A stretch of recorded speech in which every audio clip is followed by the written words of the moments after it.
Luas karhutla di Kabupaten Muaro Jambi mencapai 129,93 hektar. PT PAL di Kecamatan Sungai Gelam kembali disegel DLH dan Ditreskrimsus Polda Jambi. 3 hari diguyur hujan, kualitas udara di Provinsi Jambi kembali membaik.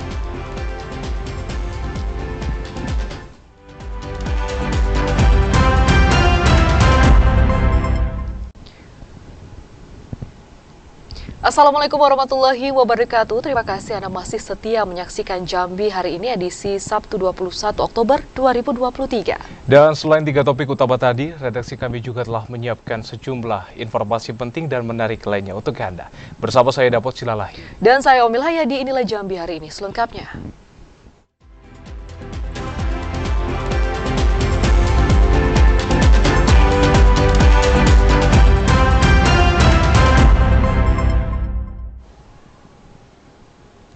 Kita awali Jambi hari ini, Saudara. Pemerintah Kabupaten Bungo akan mengambil kebijakan pembelajaran secara daring untuk sekolah tingkat SD dan SMP. Pembelajaran secara daring akan dilakukan jika kabut asap yang menyelimuti Kabupaten Bungo semakin pekat. Kebakaran hutan dan lahan masih terjadi di 9 kecamatan dalam wilayah Kabupaten Muaro Jambi. 9 kecamatan itu diantaranya Kumpeh Ilir, Kumpeh Ulu, Taman Rajo, Marosebo, Sungai Gelam, Sekernan, Jambi Luar Kota, Mestong, dan Kecamatan Bahar Selatan. Berdasarkan data BPBD Muaro Jambi, luas lahan yang terbakar mencapai 129,93 hektar. Kasih Pencegahan dan Kesiapsiagaan BPBD Muaro Jambi Muhammad Zuhdi mengatakan, bencana karhutla yang terjadi pada tahun ini akan dievaluasi sebagai langkah antisipasi dalam pencegahan dan penanganan karhutla pada tahun yang akan datang. Luas lahan kebakaran hutan dan lahan di Kabupaten Muaro Jambi per Januari 2023 sampai hari ini kita mendapat data luasannya berjumlah 129,93 hektar. Itu luas keseluruhan. Pemerintah Kabupaten Muaro Jambi saat ini masih menetapkan status siaga darurat karhutla. Dalam 1 pekan belakangan ini, titik api masih terdeteksi di 6 kecamatan. Tim Satgas Karhutla masih melakukan patroli di kawasan rawan terbakar, terutama di Kecamatan Kumpeh Ilir dan Kumpeh Ulu. Azam Afnan, TVRI Jambi, melaporkan. Ya, mohon maaf saudara, sebelumnya Anda menyaksikan informasi terkait luas karhutla di Kabupaten Muaro Jambi, dan selanjutnya saudara Pemkab Bungo akan mengambil kebijakan pembelajaran secara daring untuk sekolah tingkat SD dan SMP. Pembelajaran secara daring itu akan dilakukan jika kabut asap yang menyelimuti Kabupaten Bungo semakin pekat. Kabut asap akibat kebakaran hutan dan lahan menyelimuti Kabupaten Bungo. Kabut asap kembali melanda sejak 3 hari terakhir dan menyebabkan kondisi udara di Kabupaten Bungo dikategorikan tidak sehat. Pemerintah Kabupaten Bungo akan mengambil kebijakan untuk meliburkan sekolah dengan menerapkan belajar daring jika kondisi kabut asap semakin memburuk.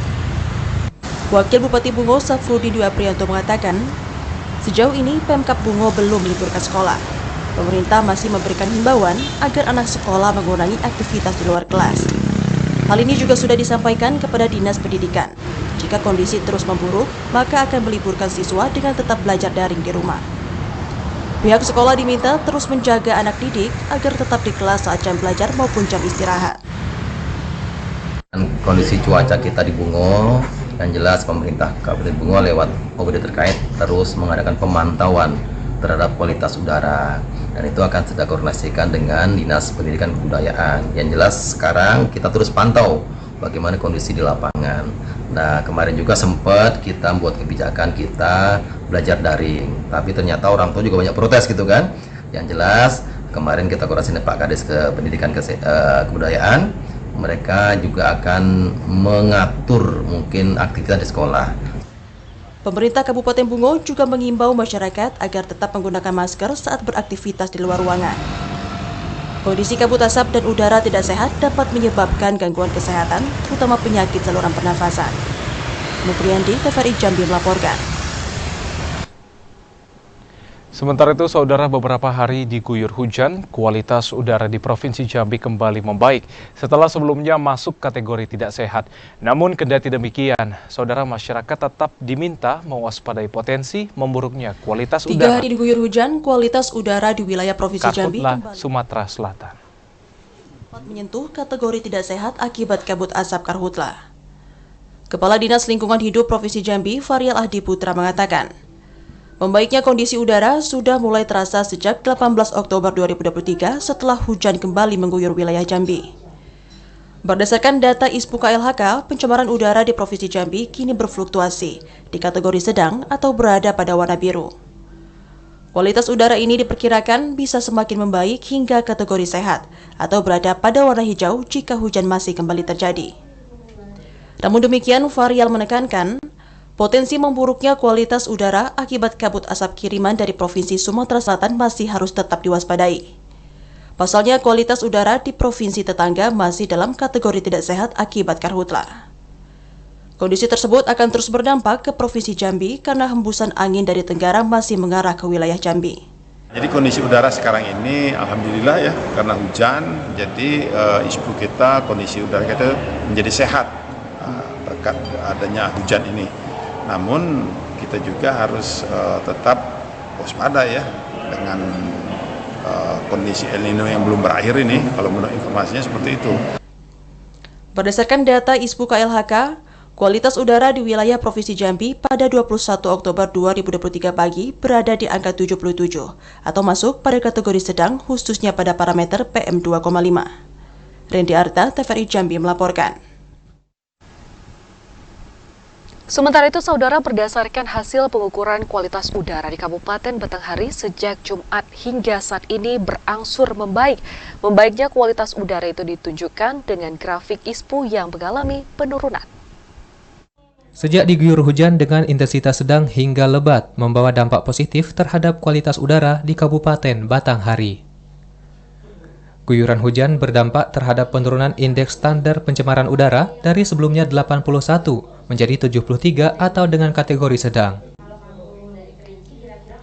Meski kualitas udara mulai membaik, namun Kepala Dinas Lingkungan Hidup Batanghari Zamzami tetap meminta masyarakat untuk tetap menjaga kesehatan dengan menggunakan masker saat beraktivitas di luar rumah. Upaya pengujian ISPU akan terus dilakukan pemerintah Kabupaten Batanghari untuk mengetahui perkembangan kualitas udara. Jadi kami mengimbau kepada masyarakat untuk mengurangi aktivitas di luar rumah dan kepada anak-anak sekolah ya cukup belajar di dalam kelas. Jangan dilakukan kegiatan di luar kelas. Zamzami berharap peralihan musim kemarau ke hujan sesuai prediksi. Persoalan karhutla dan kabut asap senantiasa menjadi polemik setiap kemarau panjang. Adi Juniawan, TVRI Jambi melaporkan. BMKG Stasiun Klimatologi Jambi memprediksi musim hujan di Muaro Jambi terjadi pada Dasarian 3 di bulan Oktober 2023. Masyarakat diminta waspada potensi angin puting beliung pada peralihan musim. Kabupaten Muaro Jambi saat ini masih berada pada musim pancaroba atau peralihan musim dari kemarau ke musim penghujan. Koordinator Data dan Informasi BMKG Stasiun Klimatologi Sri Utami Widyastuti mengatakan, terjadinya hujan disertai angin menjadi pertanda pergantian musim. Pada peralihan musim ini, yang harus diwaspadai yakni potensi hujan dengan intensitas ringan hingga sedang, yang disertai angin kencang dan potensi angin puting beliung. Wilayah Muaro Jambi diprediksi akan terjadi hujan pada siang dan malam hari. Pada musim peralihan ini, suhu tinggi yakni 34 derajat Celcius juga berpotensi terjadi di Kabupaten Muaro Jambi.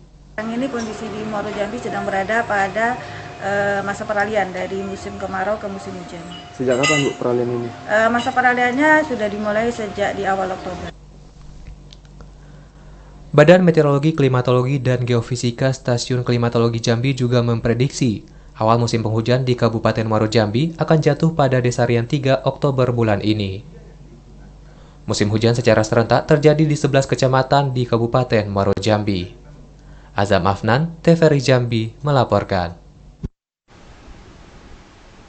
Saudara, BMKG memprediksi awal musim hujan di Provinsi Jambi terlambat dari waktu yang diprediksi. Keterlambatan musim hujan ini disebabkan adanya fenomena El Nino dan dipole positif. Provinsi Jambi mengalami keterlambatan awal musim hujan. Keterlambatan itu disebabkan dampak El Nino dan Indian Ocean Dipole atau IOD positif, sehingga laut di sebelah barat daya Sumatera menjadi dingin. Awalnya BMKG Provinsi Jambi memprediksi awal musim hujan terjadi pada akhir Oktober 2023. Namun karena munculnya fenomena El Nino dan dipole positif, awal musim hujan diprediksi terjadi pada awal November 2023. Koordinator Data dan Informasi BMKG Provinsi Jambi, Aunisa Pauziah, mengatakan meski mengalami keterlambatan, namun beberapa wilayah akan diguyur hujan pada bulan Oktober ini. Di antaranya Kabupaten Bungo, Merangin, dan Kabupaten Kerinci. Intensitas hujan cenderung lebih sedikit dan hanya terjadi di sebagian kecil wilayah. Dalam beberapa hari ke depan, cuaca akan kembali cerah dan berawan. Di Jambi diprediksikan masuknya musim hujan itu di akhir Oktober, namun secara umum untuk wilayah Provinsi Jambi memang ada beberapa wilayah yang Oktober, tapi secara umum di November nanti baru masuk awal musim hujan. Hingga pertengahan Oktober 2023, 3.000 lebih titik panas atau hotspot terpantau di wilayah Provinsi Jambi. Jumlah itu diprediksi akan terus meningkat karena masih terjadinya fenomena El Nino. Joko, TVRI Jambi melaporkan. Kabut asap pekat yang melanda Kabupaten Kerinci sejak 1 bulan terakhir mulai berdampak pada peningkatan jumlah pasien inspeksi saluran pernafasan akut atau ISPA di beberapa fasilitas kesehatan. Ya saudara, mayoritas pasien ISPA merupakan anak-anak dan lansia yang rentan terhadap paparan kabut asap. Dampak kabut asap pekat yang melanda Kabupaten Kerinci membuat pusat kesehatan ramai dikunjungi warga yang mulai terdampak infeksi saluran pernapasan akut atau ISPA. Jumlah pasien yang melakukan pengecekan kesehatan meningkat setiap harinya. Salah satunya di Puskesmas Sulak Gedang yang mengalami peningkatan hingga 10% dibandingkan bulan-bulan sebelumnya. Hingga pertengahan Oktober tercatat sebanyak 25 pasien ISPA berobat ke Puskesmas Sulak Gedang. Sementara pada bulan September mencapai 48 pasien. Kepala Puskesmas Sulak Gedang, Antes Putra mengatakan, peningkatan pasien ISPA mulai terjadi sejak 2 pekan terakhir, akibat buruknya kualitas udara di Kabupaten Kerinci dampak dari kabut asap. Kita lihat dalam bulan Agustus, September, dan Oktober, memang peningkatannya kasus 10 penyakit terbanyak yang ada di Puskesmas, kasus baru, memang sekarang ISPA memang yang teratas. Ya. Dari kasus sebelumnya 40 ya di bulan Agustus, sekarang sekitar 49. Mayoritas warga mengeluhkan sakit pada tenggorokan, batuk dan demam. Para pasien yang berobat di puskesmas pun didominasi oleh anak-anak dan lansia. Ilwan, TVRI Jambi melaporkan. Saudara, perekaman KTP elektronik di Kabupaten Bungo mencapai 99%. Informasi selengkapnya akan kami hadirkan usai jeda pariwara berikut. Saudara, tetaplah bersama kami di Jambi hari ini.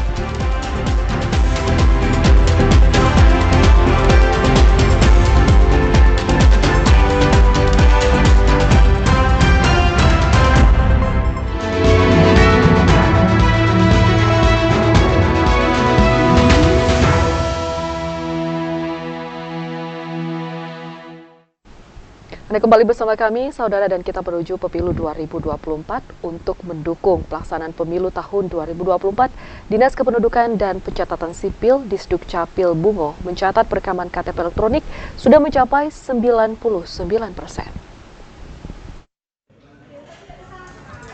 Pemerintah Kabupaten Bungo melalui Dinas Kependudukan dan Pencatatan Sipil Kabupaten Bungo gencar mengajak pemilih pemula untuk melakukan perekaman kartu tanda penduduk atau KTP elektronik. Sehingga saat ini persentase yang sudah melakukan perekaman KTP mencapai 99%. Kabid Pendaftaran Kependudukan Dukcapil Bungo Anik Ahmawati mengatakan, Dukcapil Bungo sampai saat ini terus melakukan jemput bola, baik bagi pemilih pemula maupun masyarakat yang sudah cukup umur dan belum melakukan perekaman EKTP. Upaya lain yang dilakukan yakni bekerjasama dengan pihak sekolah bagi pemilih pemula, sedangkan bagi warga lainnya, Dukcapil berkoordinasi dengan pihak dusun maupun pihak kecamatan. Proses perekaman jemput bola sudah dilakukan sejak tahun 2021 lalu dan sempat terkendala oleh wabah COVID-19 dan tahun ini kembali dijalankan. Rekaman untuk Kabupaten Bungo itu sudah sekitar 99%. Kalau dari jumlah semuanya berapa? Dari jumlah semua untuk perekaman 256.785 jiwa. Kalau yang sudah memiliki KTP itu 256.387 jiwa. Jadi sisa dari yang belum tercetak atau istilahnya PRR itu tinggal 396 jiwa. Sejauh ini pihak Dinas Kependudukan dan Pencatatan Sipil Kabupaten Bungo mencatat untuk perekaman sampai saat ini 256.785 jiwa. Sedangkan yang sudah memiliki KTP sebanyak 256.387 jiwa. Sementara yang belum memiliki KTP 398 jiwa merupakan pemilih pemula. Pihak Dukcapil Bungo juga berharap gerakan jemput bola yang terus dilakukan dapat membantu masyarakat dalam melakukan perekaman kependudukan. Sehingga pemilu tahun 2024 berjalan dengan lancar dan semua pemilih pemula dapat ikut berkontribusi dalam hak pilihnya. Muhriandi, TVRI Jambi, melaporkan. Bawaslu Muaro Jambi memastikan penertiban APS caleg akan dilakukan setelah penetapan DCT. Hingga saat ini Bawaslu Muaro Jambi tengah menunggu juknis penertiban dari Bawaslu Republik Indonesia.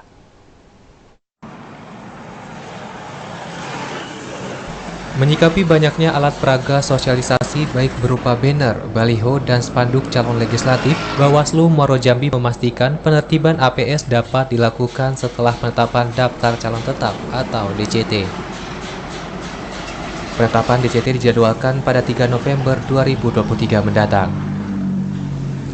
Pimpinan Bawaslu Divisi Penanganan Pelanggaran Penyelesaian Sengketa, Elvi Prasetya, mengatakan, hingga saat ini Bawaslu Muaro Jambi masih menunggu petunjuk teknis penertiban baliho yang bertebaran sebelum penetapan DCT dari Bawaslu RI.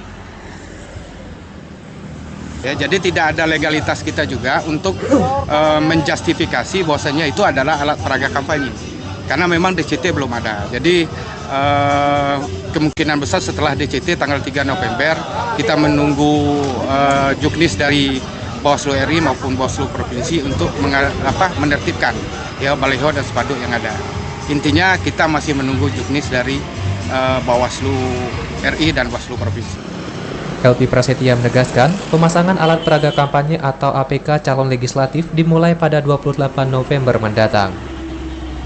Partai politik dan seluruh caleg telah diingatkan untuk mematuhi peraturan dalam pemasangan APK dan jenis APK yang telah ditentukan oleh KPU.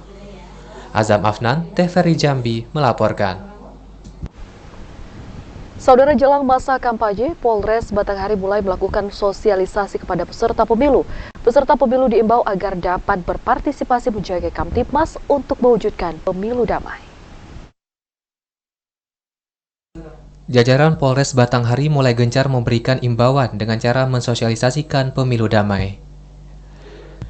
Salah satu langkah dan strategi yang dilakukan yakni menyambangi setiap sekretariat partai politik peserta pemilu. Kapolres Batanghari AKBP Bambang Purwanto mengatakan, upaya ini diharapkan mampu mencapai sasaran untuk menekan konflik maupun perselisihan antara masing-masing calon yang diusung partai politik. Bahkan pihak kepolisian juga telah meminta agar pengurus parpol dapat memberikan edukasi kepada kader maupun pendukung para caleg dari tingkat bawah. Peserta pemilu dan pendukung para caleg diminta untuk menjaga Kamtibmas selama masa kampanye berlangsung agar terwujudnya pemilu 2024 yang aman dan damai.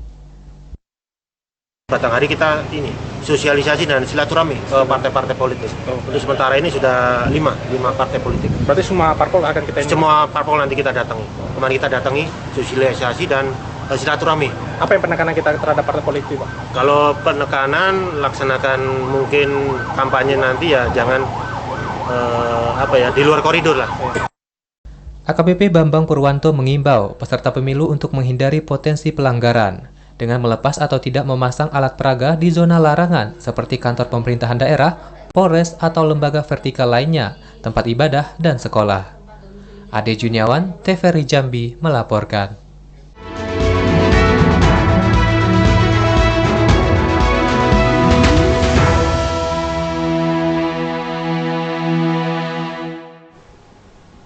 Beralih ke sorotan lainnya, Saudara tim Dinas Lingkungan Hidup Muaro Jambi dan Ditreskrimum Polda Jambi kembali menyegel aktivitas PT PAL di Kecamatan Sungai Kelam.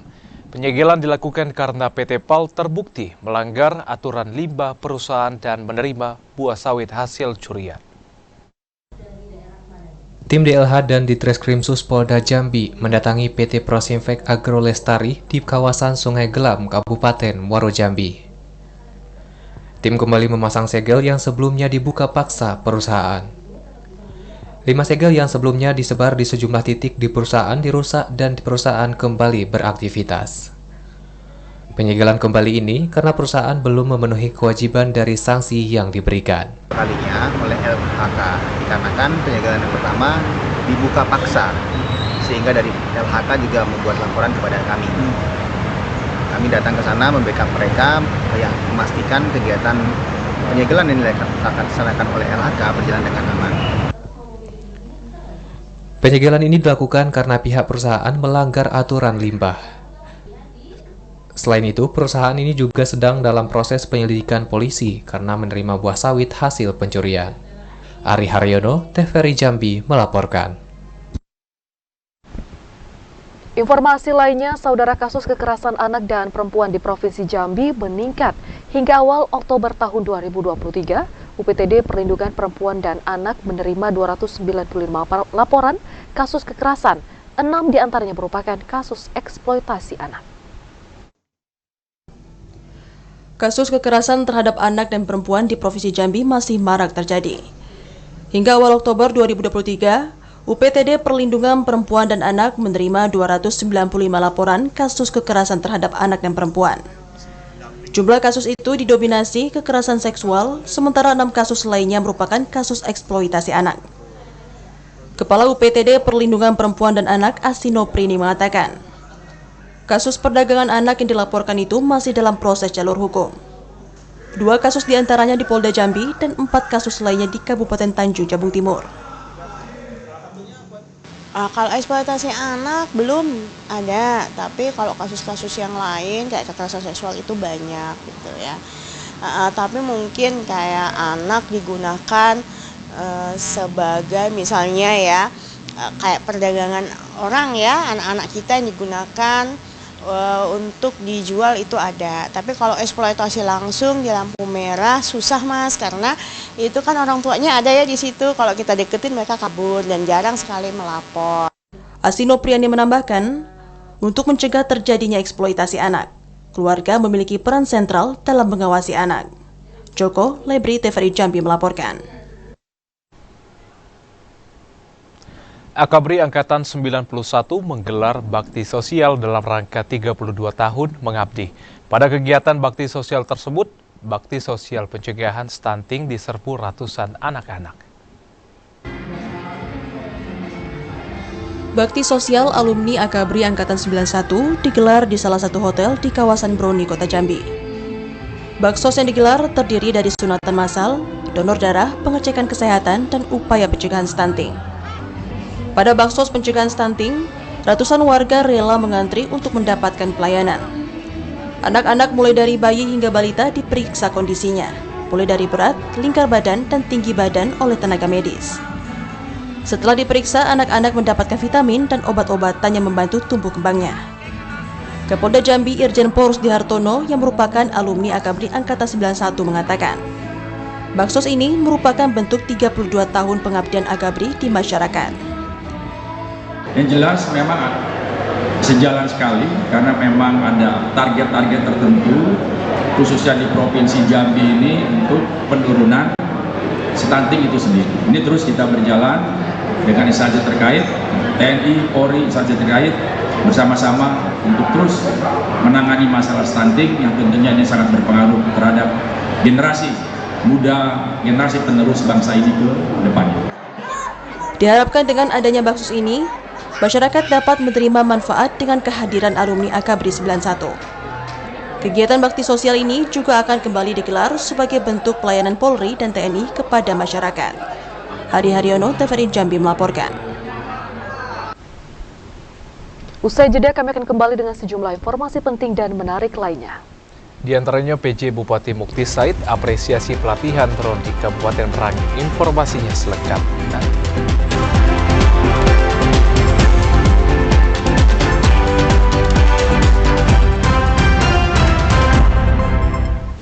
Anda kembali bersama kami dalam segmen advertorial. Saudara pejabat Bupati Merangin Mukti Said mengapresiasi pelatihan drone yang digagas oleh Badan Penanggulangan Bencana Daerah atau BPBD.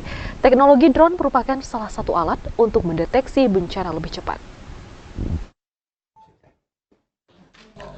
Penjabat Bupati Merangin Mukti membuka pelatihan operator atau pilot drone Kabupaten Merangin 2023 yang digelar Badan Penanggulangan Bencana Daerah Kabupaten Merangin di Auditorium Hotel Royal Bangko. Pada pelatihan yang berlangsung dari 20 hingga 23 Oktober 2023, PJ Bupati sangat mengapresiasi pelatihan tersebut. Karena era digitalisasi saat ini semua dituntut serba cepat dan maksimal. Mukti mengatakan, salah satu cara untuk mendeteksi dini bencana seperti kebakaran hutan harus dilakukan dengan alat yang canggih. Sehingga pemerintah daerah melalui BPBD Merangin dapat segera tindakan penanggulangan bersama organisasi perangkat daerah atau OPD terkait. Mukti menilai teknologi drone akan sangat efektif digunakan dalam mengatasi dan mengetahui tingkat bencana yang ada di Merangin. Oleh karena itu, salah satu cara untuk mendeteksi bencana-bencana ini, terutama kebakaran hutan ini, harus dilakukan dengan alat yang canggih, ya kan, agar cepat diketahui sehingga kita pemerintah daerah melalui BPD itu cepat mengambil tindakan, ya, bekerja sama dengan OPD-OPD terkait, Dinas Pemadam Kebakaran, itu untuk kebakaran lahan. Nah, salah satu untuk mendeteksi itu cepat melalui drone ini. PJ Bupati juga meminta peserta serius mengikuti pelatihan tersebut, sehingga sumber daya manusia yang dimiliki Kabupaten Merangin mampu mengoperasikan drone. Sementara Kepala BPBD Merangin M. Sahiri mengatakan, total sebanyak 20 peserta yang berasal dari BPBD, Kominfo, Forkofimda, Disbud Parpora, dan TPPKK Merangin akan mendapatkan sertifikat pelatihan basic drone. Tujuan pelatihan ini supaya memperkuat dari tim BPBD Kabupaten Merangin dalam mengatasi dan untuk mendeteksi titik-titik rawan bencana yang ada di Kabupaten Merangin. Insya Allah Kabupaten Merangin supaya lebih cepat dan tanggap untuk BPBD Kabupaten Merangin untuk mengatasi masalah-masalah bencana yang terjadi di Kabupaten Merangin. Rangkaian kegiatan pelatihan yang bekerjasama dengan Asosiasi Pilot Drone Indonesia ini dimulai pada hari pertama dengan materi regulasi, pengenalan peralatan, dan cara pemeliharaan peralatan, serta pemetaan wilayah bencana. Pada hari kedua praktek penggunaan drone, kemudian hari ketiga evaluasi hasil praktek oleh pemateri. Ramadan Cerbitekasa, TVRI Jambi melaporkan. Bupati Masuri menghadiri pengukuhan kepengurusan Korpri Kabupaten Bungo Masa Bakti 2023 sampai dengan 2028. Sekretaris Daerah Bungo Mursidi resmi dikukuhkan sebagai Dewan Pengurus Korpri Kabupaten Bungo Masa Bakti 2023 sampai dengan 2028. Didampingi Wakil Bupati Bungo Safrudin Dwi Aprianto. Bupati Bungo Masyuri menghadiri pelantikan Dewan Pengurus Korps Pegawai Republik Indonesia Kabupaten Bungo Masa Bakti 2023-2028. Pengukuhan yang berlangsung di Gedung Pola Kantor Bupati Bungo itu dihadiri Wakil Ketua 3 Dewan Pengurus Korpri Provinsi Jambi Sri Arguna ini. Bupati Bungo Masyuri mengatakan, Korpri merupakan wadah bagi aparatur sipil negara yang memiliki peran vital bagi pelayanan publik, khususnya dalam memastikan pelayanan publik yang diberikan kepada masyarakat dapat terlaksana dengan baik. Korpri harus semakin memperkuat kolaborasi antar OPD dan sektor lainnya. Tak hanya itu, dalam tahun politik pemilu 2024, Korpri juga harus menjaga soliditas dan mengingatkan anggota dan ASN lainnya untuk menjaga netralitas. Sama hadir pengukuhan Dewan Pengurus Kopri Kabupaten Bungo. Pertama kami sampaikan ucapan selamat kepada Dewan Pengurus Kopri Kabupaten Bungo. Pengurus yang lama sebenarnya sudah lama di misioner, ini aktif kembali, yang dikukuhkan oleh Wakil Ketua 3 Dewan Pengurus Kopri Provinsi Jambi. Wakil Ketua 3 Dewan Pengurus Korpri Provinsi Jambi, Sri Arguna ini mengatakan, keberadaan Korpri merupakan aset penting dalam penyelenggaraan negara. Banyaknya jumlah SDM Korpri wajib dikelola dan dipersatukan agar berdaya untuk memperjuangkan kesejahteraan anggotanya. Sudah wajib gitu karena ada komitmen dari pengurus Kopri Kabupaten Bungo untuk mengaktifkan kembali pengurusnya selama di misioner. Maka kami sebagai Dewan Pengurus Provinsi Jambi untuk mendorong dan mengukuhkan Kopri Kabupaten Bungo agar mengaktifkan dan bersama-sama melaksanakan program yang terkait dengan Provinsi Jambi dan Kabupaten Bungo secara bersinergi. Sekda Bungo Mursidi resmi dikukuhkan sebagai Dewan Pengurus Korpri Kabupaten Bungo masa bakti 2023-2028. Mukriyandi, TVRI Jambi melaporkan.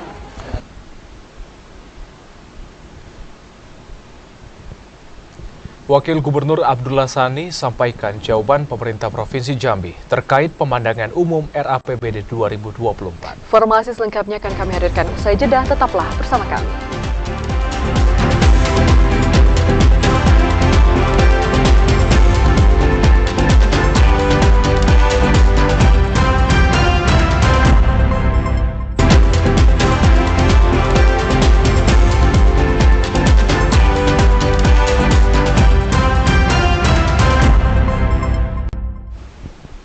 Terima kasih saudara Anda masih bersama kami di Jambi hari ini.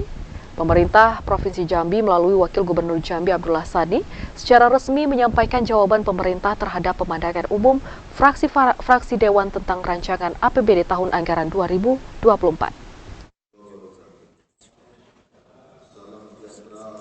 Pada rapat paripurna DPRD Provinsi Jambi, Wakil Gubernur Jambi Abdullah Sani secara resmi menyampaikan jawaban pemerintah terhadap pemandangan umum fraksi-fraksi Dewan tentang rancangan APBD Provinsi Jambi tahun anggaran 2024.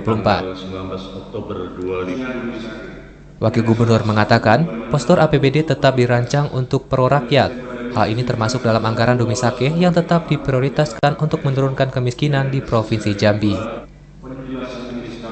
Sesuai dengan kesepakatan bersama, penyusunan APBD juga diperuntukkan bagi penyelesaian pembayaran pekerjaan tahun jamak seiring penyelesaian pengerjaan. Wagub menekankan, pembangunan infrastruktur seperti jalan ditujukan untuk meningkatkan kesejahteraan masyarakat, daya saing daerah, serta mendorong tumbuhnya investasi dengan jaminan kelancaran transportasi.